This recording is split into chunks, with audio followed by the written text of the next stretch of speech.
এখন রান্না করব শোল মাছ দিয়ে। এটাকে ধুন্দল বলে।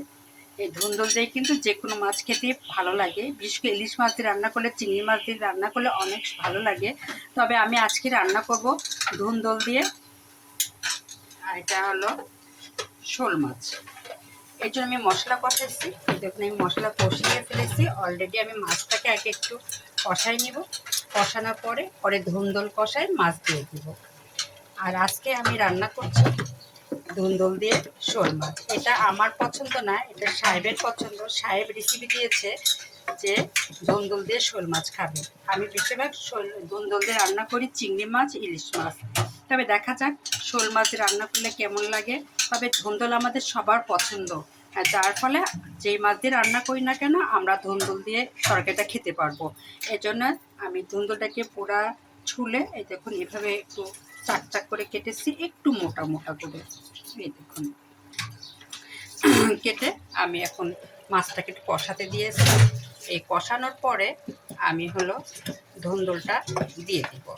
মাছ কষানো হয়ে গেলে আমার ধুন্দল কষাবো, কষানোর পরে মাছটা পরে উপর দিয়ে ধনের পাতা দিয়ে নামাই ফেলবো।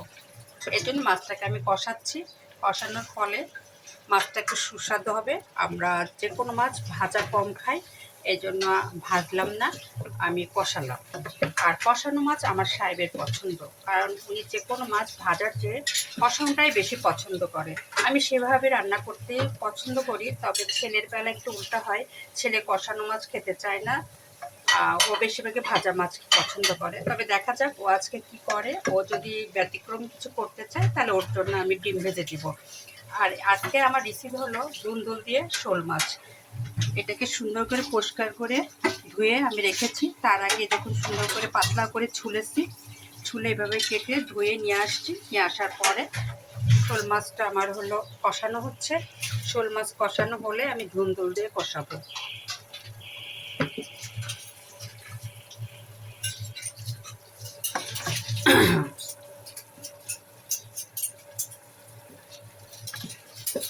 আমি আর শোল মাছটা তুলে ফেলবো, তুলে ফেলে ধুন্দলটা কষাবো।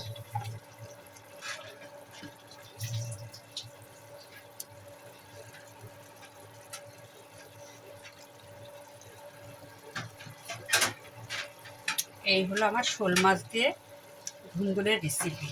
এটা কষানোর পরে এটা আমি নামিয়ে ফেলছি। নামিয়ে ফেলে এখন আমি ধুন্দলটা সুন্দর করে কষাবো। কষায় শোল মাছটাকে হালকা পানি দিয়ে নামাই ফেলবো। তবে শোল মাছ ধুন্দলের পানি বের হয়, এর জন্য পানি খুব কম দেওয়াই ভালো।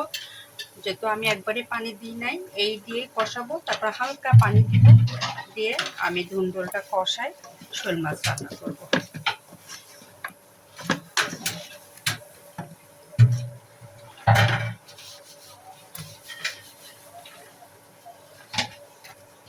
এভাবে আমি আর ধুন্দলটা কষাবো। কষানোর পর কষানো হয়ে গেলে মাছগুলো ছেড়ে দিব, দিয়ে হালকা পানি দিব। পানি দেওয়ার পরে আপনারা যে যেমনভাবে ঝোল খান সেভাবে ঝোল রেখে ধনে পাতা দিয়ে কাঁচামরিচ দিয়ে নামিয়ে ফেলবেন। আমার ধুন্দলের তরকারি রেসিপিটা এটাই।